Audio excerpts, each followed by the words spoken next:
Welcome to Fran's Friends. I'd like to stay with the pattern theme. What do you do when you find a pattern that you want to recreate?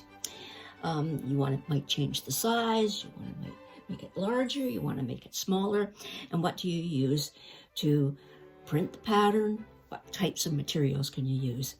So when I first started, I started off printing out my patterns on my computer with using cardstock.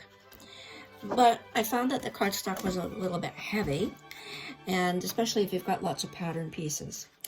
The second thing I used to use is I quite often would use the plastic page dividers from your binders, and that worked out pretty good. And then also I would use parchment paper, especially if it's a very intricate pattern that you're wanting to trace. But now mostly what I use is just basic computer paper. So it's great if you have a computer that you can print your patterns out on. And it's also great if you want to reduce the size of your pattern to reduce the size on the printer. But what do you do if you haven't got a printer?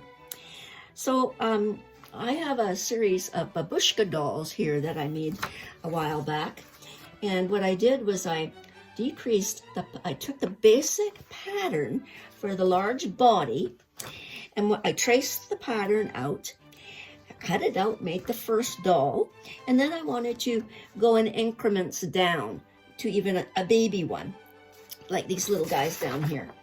So they're the smallest ones. So I changed the increment on the pattern piece. And how I did that was I cut a basic pattern, and this is the base body. And what I did was I took a good old ruler and a piece of paper and a pencil, and I just traced 1/4 inch on increments all the way around. Drew it around, and that could be your second size. But in this particular case, it wasn't quite enough. So I did it another 1/4 inch, and that gave me a 1/2 inch. Which gave me a downsized version of the doll. So here was the large doll, and then we went down to the smaller doll, and then even again to the even smaller doll. So that's about the easiest way to do it. I wouldn't go any more than a 1/2 inch going around, because you'll lose control of your actual pattern design. So I'll go 1/4 inch, or at the most 1/2 inch. And then when you've got that 1/2 inch mark, you could take it, say, another 1/2 inch to give you even a more different size pattern piece. Very simple to do. I found it very effective and had lots of fun just tracing around and decreasing the size of the pattern for my babushka dolls.